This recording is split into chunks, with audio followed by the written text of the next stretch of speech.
Amém? Tá. E no final do culto, depois da ceia, nós vamos estar fazendo aqui algo precioso também. Põe a mão no seu coração, fala, Senhor, fala comigo. Eu preciso agora ouvir a sua voz. Que a tua palavra, ela venha de encontro às minhas necessidades. Fala comigo em nome de Jesus. Amém. Querido, hoje é um culto, eu costumo dizer que tem que ser para nós, como cristãos, um culto especial. Todos os cultos são tremendos.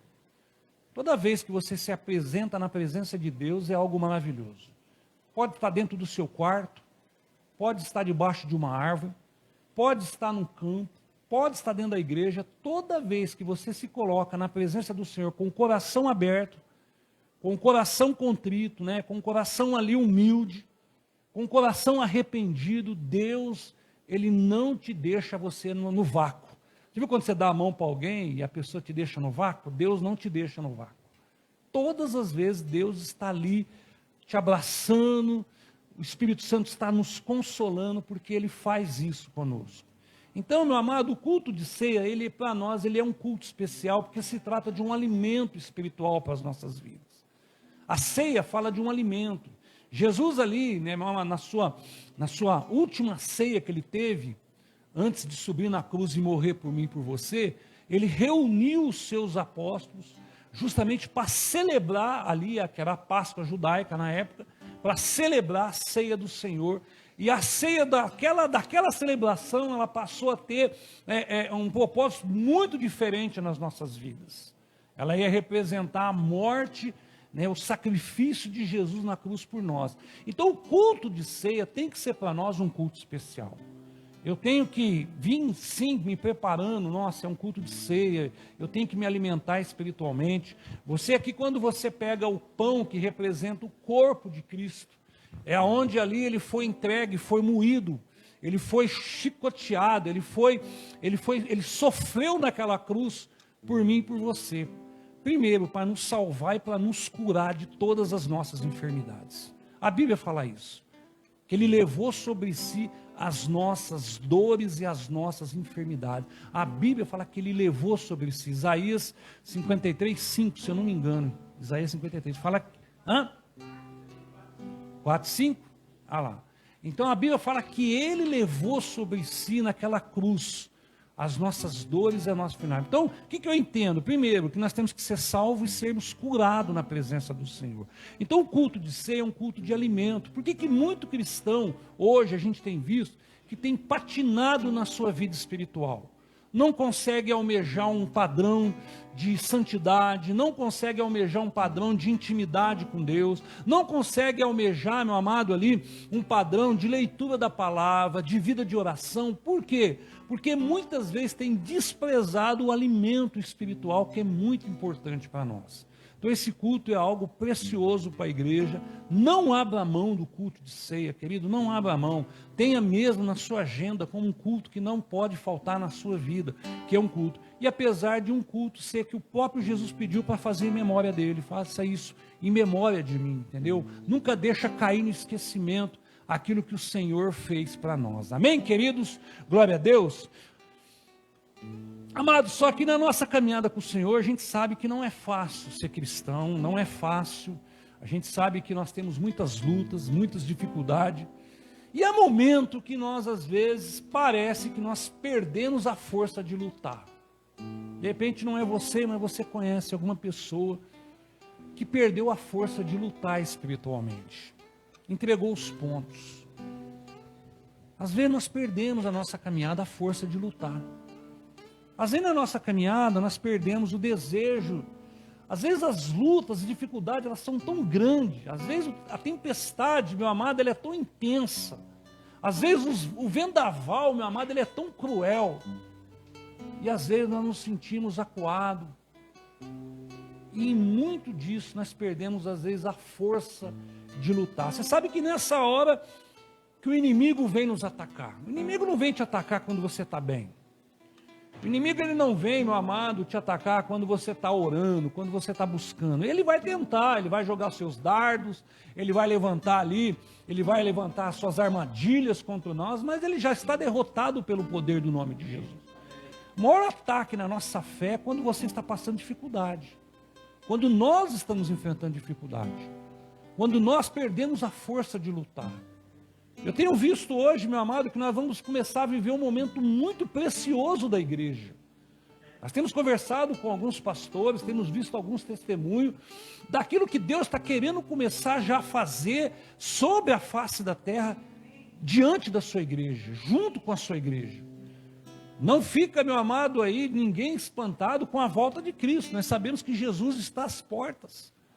Jesus já veio, meu amado, está às portas. Os sinais têm sido muito visíveis da volta de Cristo. Então nós estamos preparando o nosso coração para começar a receber algo maior de Deus, para viver um avivamento, que eu acredito ser o último avivamento sobre a face da terra. Eu acredito que esse é o avivamento que vai vir, meu amado, para mexer com a estrutura da igreja. Mas nós precisamos nos despertar. Por isso que o inimigo ele vai tentar de todas as formas, querido, fazer com que você fique sempre sempre fraco, sempre não tendo força de lutar, para que você perca momentos preciosos com o Senhor. É nessas horas que a nossa fé é abalada, a nossa vida espiritual é abalada, a nossa intimidade com Deus se abala. É na hora das lutas, na hora das dificuldades. Quem já não teve aqui vontade de largar tudo e correr? Eu falo para você, meu amado. Eu sou ser humano. Eu já tive vontade mesmo de falar, cara, eu vou largar a mão, cara. Não quero mais mexer com igreja, não quero mais saber de nada, não quero mais lidar com o povo, eu queria ir para o meio do mato. Eu tenho vontade de ir para o meio do mato, de não ver ninguém. Mas estou te falando como ser humano, porque nós somos seres humanos. E se você já teve vontade de abandonar, de largar, de não querer lutar, eu quero dizer uma coisa, você é ser humano e isso é normal sobre a sua vida. Nós estamos mediante a uma luta, o apóstolo Paulo deixa isso muito bem claro, que nós estamos mediante a uma luta. Então, meu amado, homens e mulheres de Deus passam por lutas, por dificuldade. Isso é normal, porque nós estamos em guerra. O que nós não podemos é permanecer, muitas vezes, meu amado, dentro de uma zona aonde é muito perigosa para nossas vidas. Nós vamos aprender aqui hoje com um homem de Deus, tremendamente usado por Deus. Tinha uma intimidade muito grande com Deus. Mas ele ousou a pedir a morte. Ele ousou a fugir das suas responsabilidades. Ele ousou a largar toda a batalha, a guerra para trás, para fugir. O tema dessa manhã é vencendo a caverna. Porque muitas vezes nós queremos correr para a caverna. Elias passou por isso. Abre a sua Bíblia, em 1 Reis, capítulo 19. Eu não vou ler o texto inteiro, mas se você tem vontade de ler a Bíblia, aprender um pouco mais, começa no capítulo 17 na sua casa, para você ver a grande trajetória do grande profeta Elias. Elias foi um homem tremendamente usado por Deus, que não passou pela morte. A Bíblia fala que ele subiu num rodemoinho, não foi numa carruagem de fogo, a carruagem de fogo só passou para separar ele de Eliseu. E a Bíblia fala que ele subiu num rodemoinho para o céu. Olha só que privilégio, meu amado. Ele foi arrebatado, né? A Bíblia fala que Enoque teve esse privilégio, Elias teve esse privilégio, e Jesus foi a única que a Bíblia fala que subiu em corpo para o céu. E Elias foi um desses. Elias foi um homem tremendamente. 1 Reis, vou te ajudar, fica antes de 2 Reis, ajudou aí? 1 Reis, capítulo 19, o versículo 8, o versículo 7 até o 9, por enquanto, mas deixa a sua Bíblia aberta. A Bíblia fala assim, ó, o anjo do Senhor voltou, tocou nele e disse, levanta-se e come, pois a sua viagem será muito longa. Então ele se levantou, comeu e bebeu. Fortalecido com aquela comida, viajou 40 dias e 40 noites, até chegar a Horebe, o monte de Deus. Olha só, a Bíblia vai dizer que ele estava ali, fraco, o anjo veio, o alimentou com uma comida aqui preciosa, que essa comida aqui fez com que ele andasse 40 dias e 40 noites. Já parou para pensar?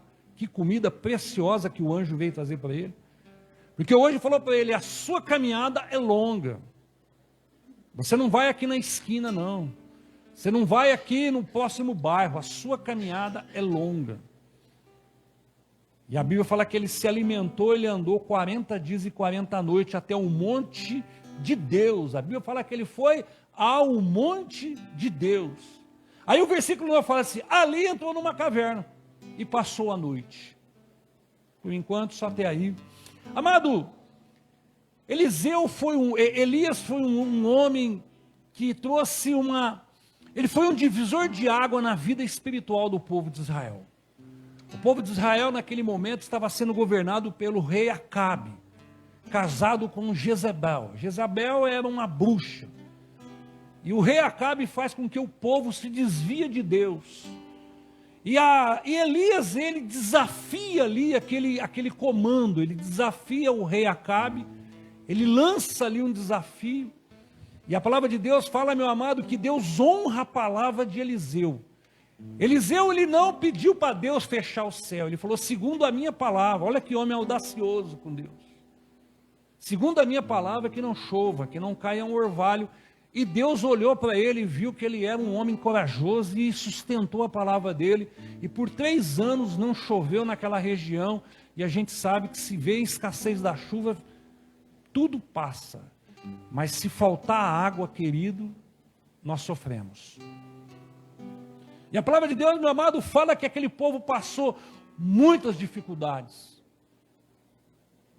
Muitas dificuldades. E depois de 3 anos, Deus ali de novo traz ele e fala, volta que agora eu vou trazer chuva sobre as águas. Ele volta e nós conhecemos aí a batalha do Monte Carmelo. Você já conhece essa passagem. Onde ele desafia os profetas de Baal, eles colocam ali 2 altares, eles fazem 2 sacrifícios. Os profetas de Baal, junto com os profetas de Asterode, e ele deixa ali os profetas ali, trazer ali a resposta de Deus para o povo. E nada acontece. E aí Elias ora e Deus ali traz um fogo e consome o holocausto.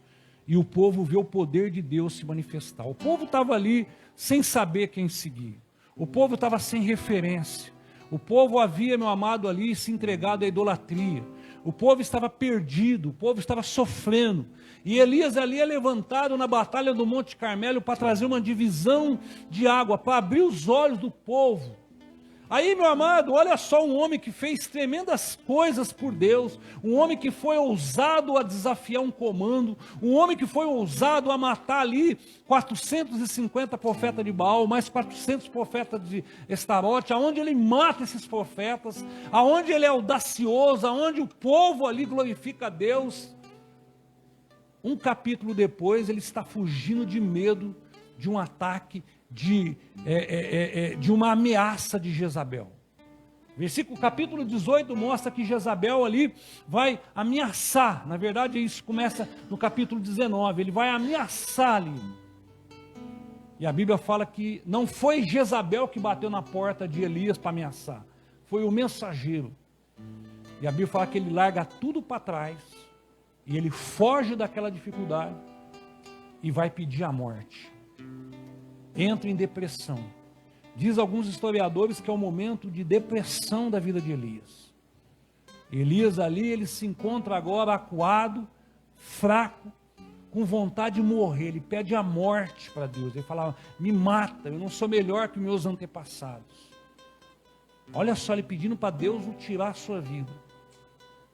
E a Bíblia, meu amado, vai dizer que ele fica ali. E aí é onde nós lemos aqui, que o anjo do Senhor voltou e tocou nele, e o alimentou para que ele tivesse um encontro de novo com o Senhor. Amado, não é fácil, mas muitas vezes nós temos uma caverna diante de nós. Muitas vezes nós somos desafiados a querer abandonar tudo e entrar na caverna. Nós somos desafiados. E a caverna, meu amado, ela causa algo perigoso na nossa vida. Primeiro que ela nos isola. Ela te esconde. Você pode ver que um cristão, quando ele está bem, está firme, ele está ali, é presente, ele é radiante no meio do povo de Deus. Daqui a pouco ele começa a ter vontade de entrar na caverna, ele vai se isolando por si próprio. Não é as pessoas que o isolam. É a pessoa que acha que as pessoas isolam ela, mas não é, ela vai se isolando. Então a caverna, ela tem o poder de isolar as pessoas. A caverna, ela tem o poder de fazer com que a pessoa pare na sua caminhada com Deus. Você entra numa caverna, você quer ficar ali escondido. Caverna, então, ela nos faz, ela nos isola, nos para. Caverna alimenta os nossos medos. E nós somos rodeados de medo. E eu digo que há costume, o medo faz parte do nosso viver. Tem que ser aquele medo equilibrado. Não pode ser um medo opressivo. O medo do diabo, ele nos oprime. O medo do diabo não permita que nós caminhamos. O medo do diabo não permita que nós nos arriscamos. Esse é o medo do diabo. O medo natural, ele te faz viver. Você não vai pegar uma moto sem capacete, sem carta, pegar uma Anguera e andar 200 por hora. Eu tenho medo. Eu tenho medo de altura, então eu não vou ficar brincando com a altura. Então, o certo medo natural, ele nos protege. Isso faz parte do nosso viver. O que nós não podemos é nos render ao medo, o medo do diabo, o medo das coisas que o diabo tem se levantado contra nós. E quarta coisa que uma caverna causa na vida de uma pessoa, ela nos faz acostumar com a escuridão. Caverna fala de escuridão, de isolamento, de ficar parado, de criar medo ao nosso redor. Agora, meu amado, a escuridão, ela é perigosa, porque a escuridão nos faz acostumar a viver com as trevas. E viver nas trevas é viver uma vida no pecado. Então a caverna, ela é muito perigoso para o cristão, para a igreja do Senhor Jesus. Nós temos que de todas as formas nos tirar, meu amado, sair, fugir da caverna, porque o diabo vai estar apontando uma placa para você, é uma caverna aqui para você se esconder. E quantas pessoas hoje que eu conheço, que estão dentro das cavernas, deixaram de servir, deixaram de buscar, se isolaram, pararam na sua vida espiritual, vive hoje cercado pelo medo opressivo, e pior, estão vivendo uma vida de pecado. De repente não é o seu caso, mas às vezes você conhece alguma pessoa que está nessa situação.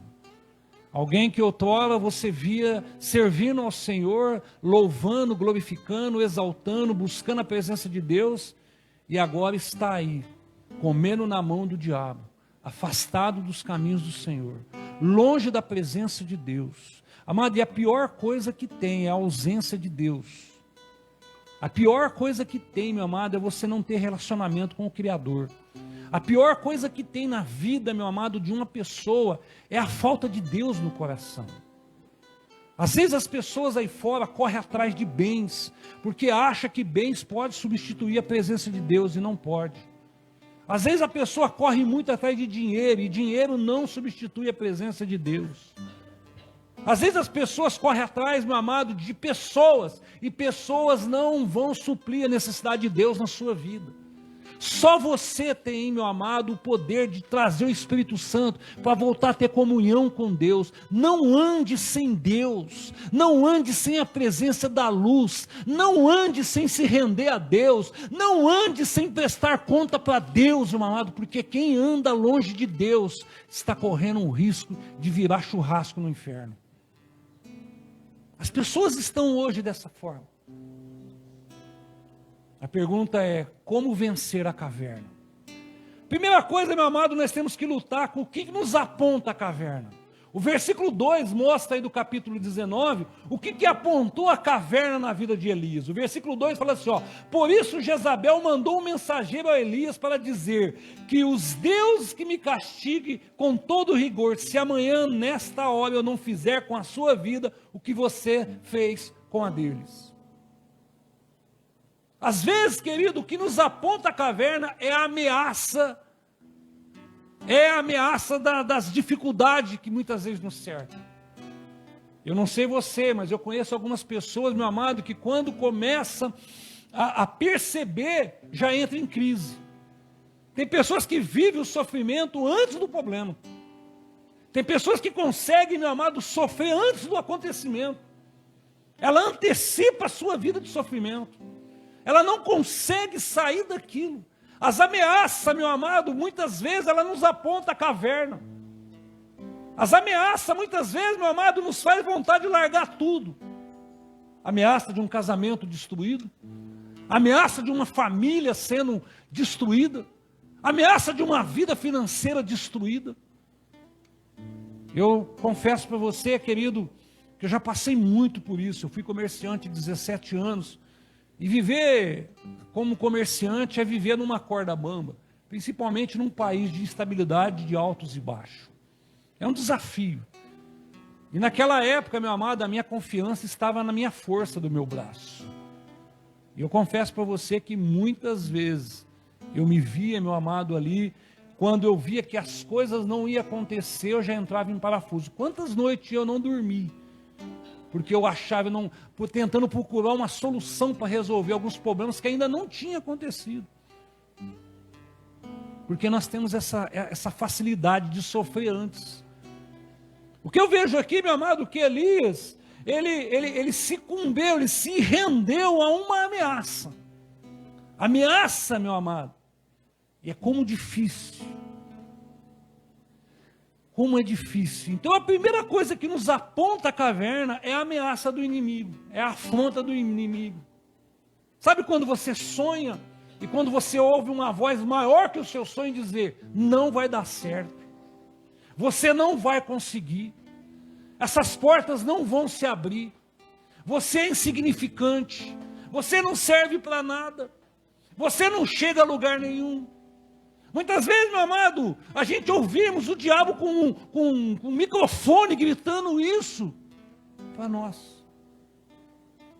E nós servimos a um Deus todo-poderoso, Criador de todas as coisas, que tem a sua vida nas mãos dele e te sustenta todos os dias. E às vezes nos esquecemos disso. Elias esqueceu disso. Elias viu ali, meu amado, o poder de Deus, a resposta de Deus no Monte Carmelo. Elias viu ali, meu amado, a resposta da sua oração para não chover e não choveu. Elias ali, meu amado, catou ali uma faca ali, um canivete, uma espada ali, e matou os profetas de Baal. Mas agora, diante de uma ameaça, ele larga tudo para trás. Quantas pessoas, diante das ameaças do inimigo, têm abandonado famílias, têm abandonado casamento, têm abandonado, meu amado, às vezes a vida, a vontade de viver. Por quê? Porque foi uma ameaça que o inimigo fez. Então a primeira coisa que te aponta a caverna são as ameaças da vida. São, meu amado, ali, aquele... Você lembra na escola, né? Hoje não existe mais isso, né? Era na nossa época, geração dos anos 60, 70, 80, até os 90. Vou te pegar lá fora. Meu Deus. No portão, né? Quem já foi desse tempo assim? Estava na escola e aí tinha aquelas confusão e dentro da escola não podia, vou te pegar lá fora. E todo mundo, briga, briga, né? E o povo gostava de ver isso, né? E não, o duro que esperava. E ali você chorava, não tinha como, né? Você corria. Eu tentava correr por fundo da escola e saía correndo. Eu era bom de perna, eu corria pra caramba. Mas, amado, as ameaças muitas vezes nos apontam a caverna. Eu não sei, de repente, as ameaças têm se levantado contra a sua vida. Mas eu estou aqui para te dizer que você é especial para o Senhor. A sua vida é valorosa. A sua vida tem valor nas mãos do Senhor. Você não é um insignificante, você é algo precioso e preciosa do Senhor. Você vale muito, você vale mais que o ouro, que a prata que habita neste mundo. Você tem sobre a sua vida o selo do sangue de Jesus, querido. Então não fica com medo das ameaças, não. Não fica com medo, não, querido. Aquele que está em nós é muito mais forte. Eu gosto muito daquela passagem ali do profeta Eliseu, quando ele sai com o seu ajudante de manhã ali, a cidade é cercada pelos inimigos para prender Eliseu, e ele está ali apavorado, e Eliseu fala assim para ele, Senhor, abre os olhos dele para ver quem está a nosso favor. E abre os olhos dele e ele vê ali ao redor as carruagens, os anjos, as carruagens de fogo, o exército celestial. Muito maior é o que está na nossa vida. Muito maior. Então não se entregue às ameaças do inimigo, querido. Por quê? Porque as ameaças nos apontam a caverna. Segundo, o que nos empurra para dentro da caverna? A desconfiança.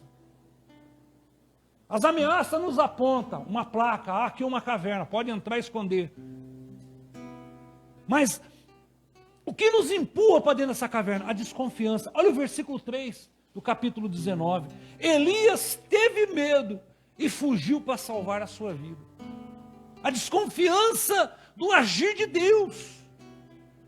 O que muitas vezes, meu amado, nos faz correr, ter medo, não ter força para lutar, é desconfiar do poder de Deus, querido.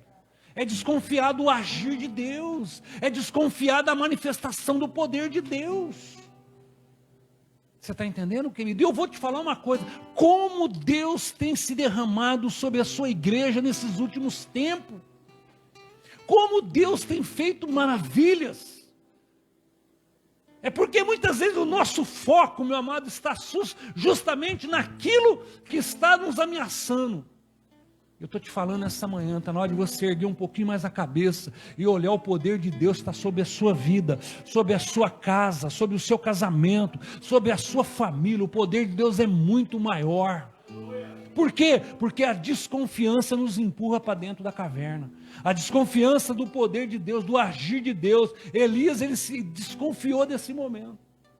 Houve essa desconfiança. A Bíblia fala que ele fugiu de medo. Imagina um homem, querido, que enfrentou, que peitou ali o comando de um governo, agora foge diante de uma ameaça de uma mulher. É uma bruxa. Mas o poder de Deus era muito maior. Deus já não tinha mostrado para ele no Monte Carmelo que o poder dele era muito maior? Então, querido, o que nos empurra para dentro da caverna? A desconfiança, a falta de fé, achar que Deus te esqueceu, achar que você, meu amado, as coisas não acontecem para você. E eu quero que você desperte o seu coração nessa manhã. A sua vida tem importância para Deus, sim. Você é precioso. O agir de Deus. Deus ainda está no controle da sua vida, meu amado. Deus ainda está no controle da sua família. Deus ainda está no controle dos seus filhos. Ele não perdeu, por mais que os seus olhos não percebam, por mais que você não consiga ver, mas tente, meu amado, olhar com a ótica da fé. Deus está agindo no tempo dele, na hora dele. Você, meu amado, vai ter momento de voltar a glorificar, exaltar e conquistar as vitórias pelo poder do nome de Jesus, porque Deus é contigo, Deus é com a sua casa, Deus é com o seu casamento, Deus é com a sua vida. É Deus na sua vida, querido. Por quê? Porque a caverna, meu amado, a desconfiança nos empurra para dentro da caverna. Olha o que Paulo vai dizer lá em Atos 14, 22. Paulo diz: por muitas tribulações nos é necessário entrar no reino de Deus. Por muitas lutas. Quem disse que ia ser fácil?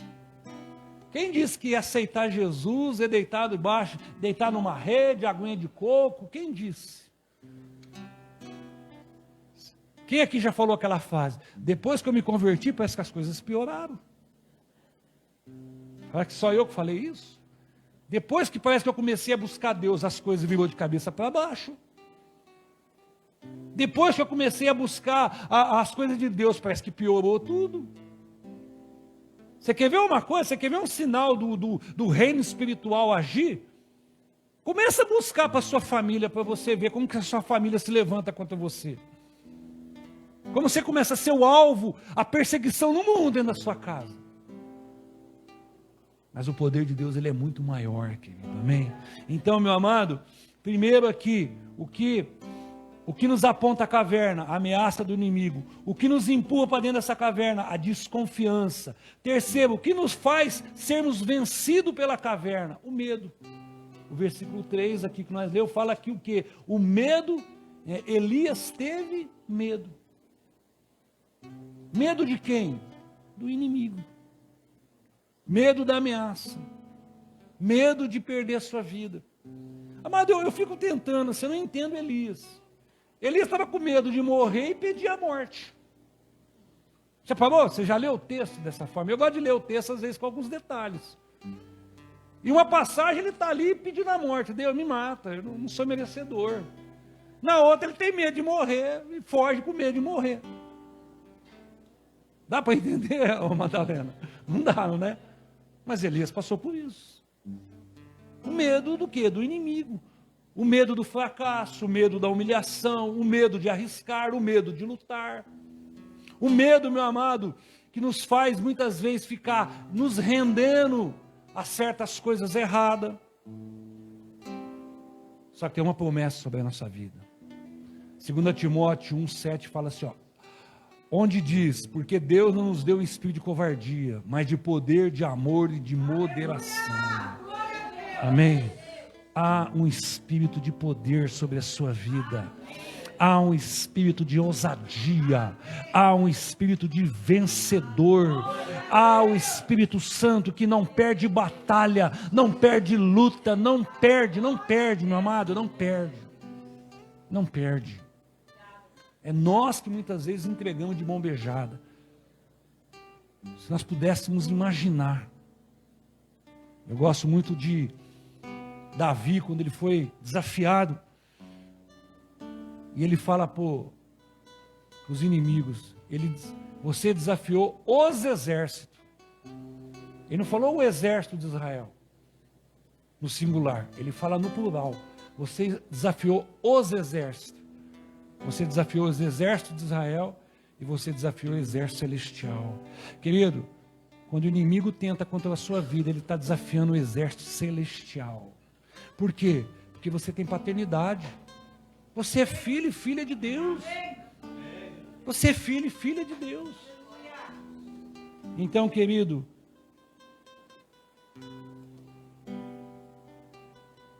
as ameaças nos apontam a caverna, a desconfiança nos empurra para dentro da caverna e o medo nos faz, meu amado, ser vencido pela caverna.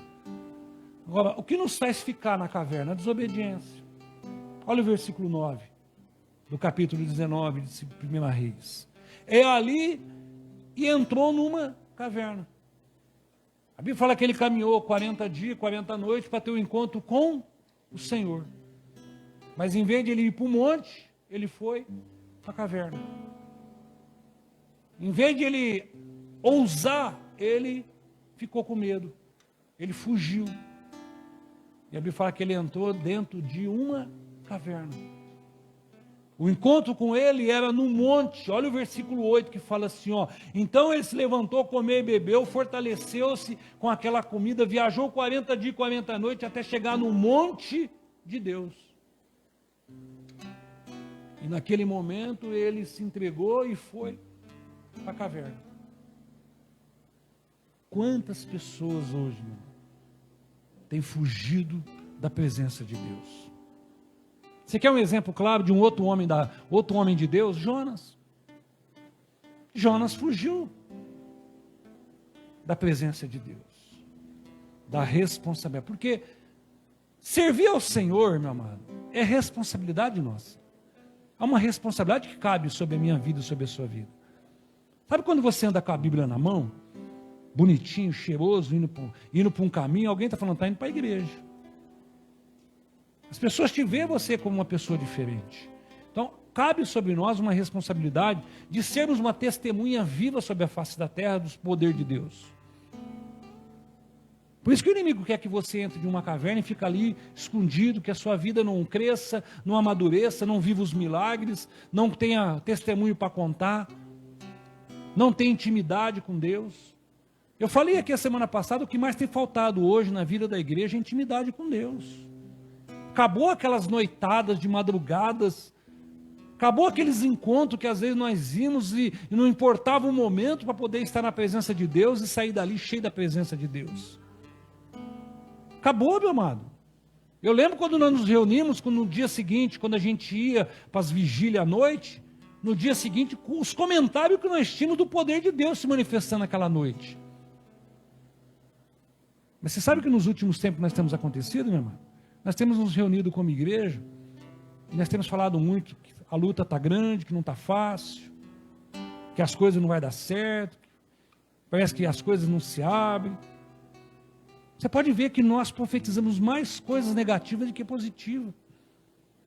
E eu quero te dizer nesta manhã que há um poder de Deus sobre os seus lábios, sobre o que você fala. Para de ficar falando que a sua vida não vale nada. Para de ficar menosprezando a sua família. A sua família é preciosa, querido. Família é algo que nem todo mundo tem. Jesus teve que vir na terra, no mundo, nasceu aqui, mas ele precisou vir de uma família. Então pare de menosprezar a sua família, pare de falar que você não vale nada. A sua vida tem valor, sim. Elias mostra aqui um homem, meu amado, que passou por esse momento. Passou. Que Deus não quer que você viva dessa forma. Amém, querido? E para nós concluirmos, como vencer a caverna? Que essa é a pergunta. Primeiro, versículo 11 fala o quê? E o Senhor disse, saia e fica no monte. A primeira coisa que Deus fala para ele é, saia da caverna. Você está aí dentro por causa da ameaça, se achando que você não vai vencer.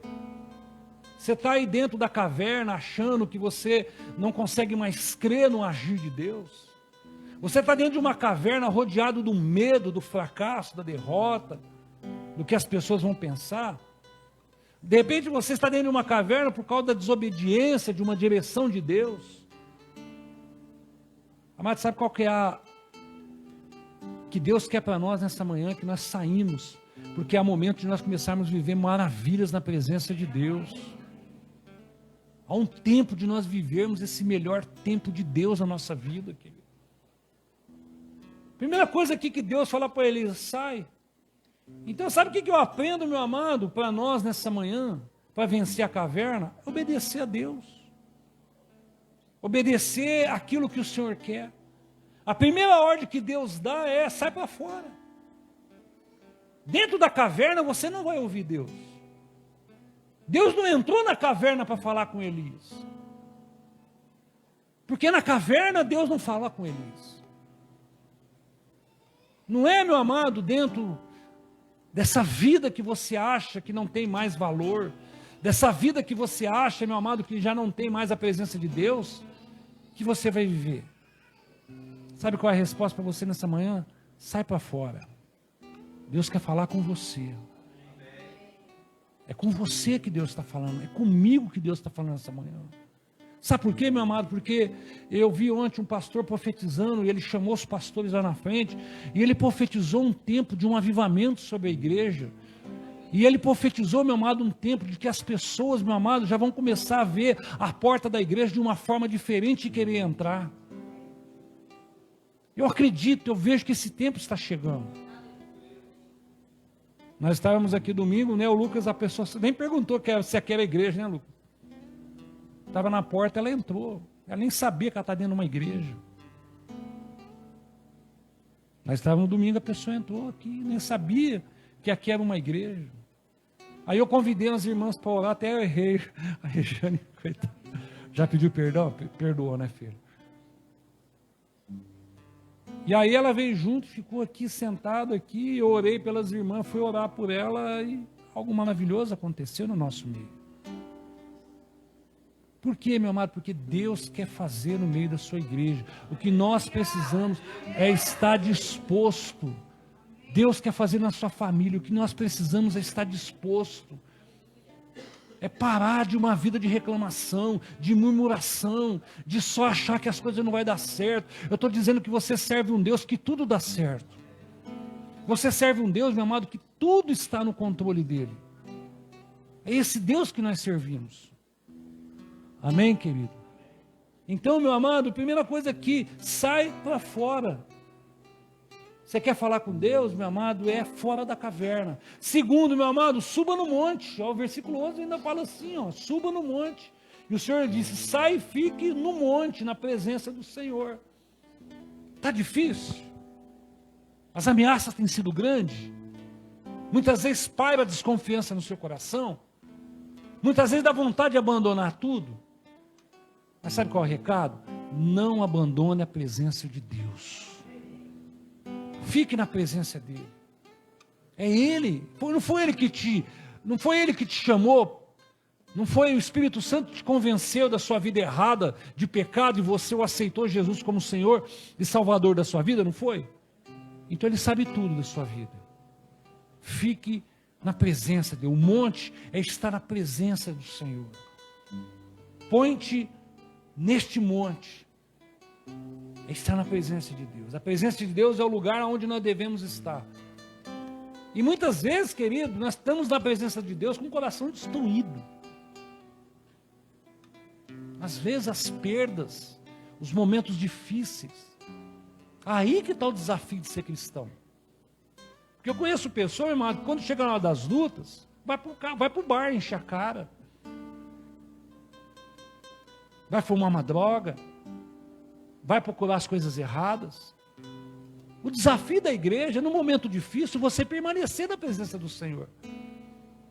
Agora, permanecer na presença do Senhor, meu amado, não quer dizer que você vai estar lá dando alegria. Eu tive um momento na minha vida que eu vivi um momento de muito choro na presença do Senhor. Teve um momento na minha vida, meu amado, que eu passei muitas dificuldades, mas nem por isso eu abandonei os caminhos do Senhor.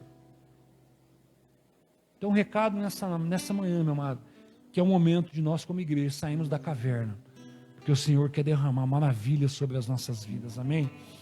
E terceiro, meu amado, ouça a voz de Deus para a sua vida. O versículo 13 fala isso, ó. Ouça, enquanto Elias ouviu, ele puxou a capa e cobriu o seu rosto. Então aprenda a ouvir a voz de Deus, principalmente em meio às tempestades. Porque eu faço, ouvir a voz de Deus quando está tudo bom, é gostoso demais. O desafio é ouvir a voz de Deus, meu amado, quando tem um monte de gente gritando, um monte de enviado do diabo gritando que você não vale nada, que você não chega a lugar nenhum, que a sua família não vai vencer, que você é um derrotado. É nesse momento que nós temos que aprender a ouvir a voz de Deus. É isso que Deus espera de nós como igreja do Senhor. Amém, querido? Aí a Bíblia fala assim, ó, e Elias viu um forte vento, depois um terremoto e um fogo. E o Senhor não estava em nenhum deles. Mas quando uma voz suave, uma brisa, Deus falou com ele. Você sabe qual é o nosso erro? É que muitas vezes quando nós estamos passando luta, dificuldade, nós somos desse jeito. Nós aguardamos um grande mover de Deus para nos despertar. Sabe quando você está passando aquela luta, aquela angústia, que você não quer ninguém, que você quer ficar excluído, que você quer ficar... Você acha que um anjo vai te acordar. Porque nós esperamos isso. Um terremoto, um vento, um fogo. Mas Deus não se manifesta dessa forma. Deus, Ele fala ao nosso coração. Porque nós não somos movidos pela ação do que acontece. Nós temos fé naquele que já nos salvou. Amém, querido? Então, nós precisamos entender isso como igreja do Senhor, amém? Quando nós queremos, meu amado, ter experiências, é muito gostoso ter experiência. Mas eu nunca vi um testemunho de uma pessoa passando uma luta ou uma dificuldade e contar grande experiência. Ele conta sempre os momentos difíceis que está passando e o sustento de Deus. Porque é isso que Deus quer. Amém? Curve sua cabeça, vamos orar.